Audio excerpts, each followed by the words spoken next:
just going to go through the process of doing some lip syncing with Lip Sync Pro. Now the purpose of doing lip syncing is to basically figure out what mouth shapes you're going to use when you're making an animation, and usually the process is you record the audio first, and then once you've done that, go through and break down the dialogue, and that way you can plan which mouth shapes you're going to need while you're filming. So what I've got here is the audio track, and the audio file I'm going to use is, in this case, a WAV file. The next thing I need is the mouth set. Now, this is a representation of the mouths that I'm going to use on set, and basically I'm just using images here. You can make your own sets, mouth shape sets, but as I said, we'll just use the ones built into the software. So in Lip Sync Pro, and I'll open up the cartoon mouth set here. I'll click open. Great, so I've got my audio file, my mouth set I'm going to use, and I'm also going to set the frames per second, and that's how many frames I'm going to film per second while I'm animating, and I want to do the same number of frames per second while I'm doing my lip sync analysis. Great, I'll click OK. Now what happens straight away here is you can see we have the audio file here shown as a waveform, and I can scroll up and down through that, and you can see the yellow lines here moving as I do that. I can play the audio back. I want that one. Okay, I can.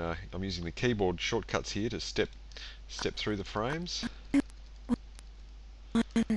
So I'm using keys 4 and 5 now to step through one frame at a time. So what I'm going to do first of all is step right back to the very first frame. So I'll grab the slider bar here, move it right up to frame number 1, and I want to use the closed mouth shape.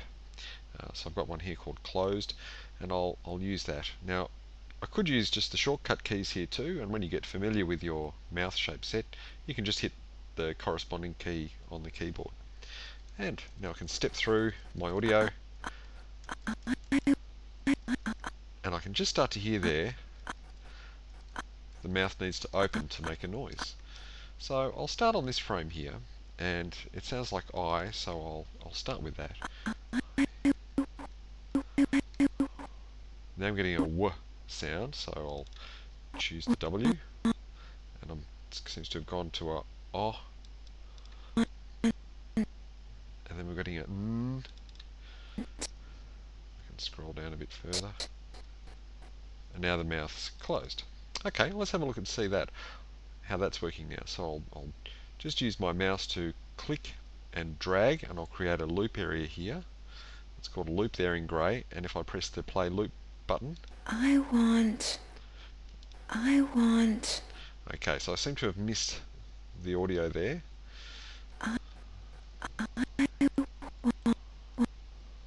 So I need a more of a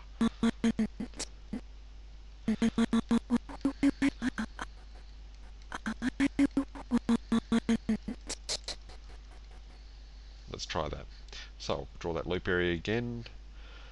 I want. So it seems to be I want. the w is coming in too late. So I can right click on that mouth shape here in the grid and move that frame up 2 frames. And I'll try that again. I want.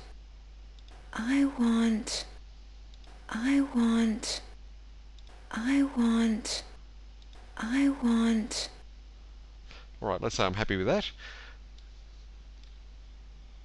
I want that one. Okay, so that's the next bit I want to do here, this that one. Now you can see as I draw a loop area, the grid space down here automatically jumps to that spot. I could also draw a loop area here, and you can see the waveform part of the image here updates as well. So now let's step through this part again. I'm using the 5 and 4 keys. Now this has got the v, which is the tongue behind the teeth mouth shape, so I'll double click there. And then we're getting a w sound again. And I'll hold that, and then I'll close it at the end. Okay, well let's see how that's looking. That one. I want that one. Okay, now it's easy to see there that it's all happening a bit too late. So what I can do is click and drag on all these frames, and I can move them all up 2 frames. I can just draw my loop area there again and play that. That one. I want that one. I want that one. Great. So let's say I'm happy with that. What can I do with it next? Well, I want to be able to use that for my animation, so I can come in and export movie, and it'll export out at these different dimensions and keep that frame rate of 15 frames per second.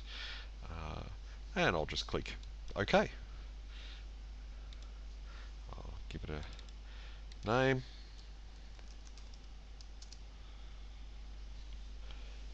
And I can now bring that into Stop Motion Pro and use it. I could of course also use the print function here, where I can print it out in a printed form and be able to scribble notes on the X sheet, which is another option. And of course I could export it to the Stop Motion Pro X Sheet prompt tool, and that's again very handy for using within Stop Motion Pro.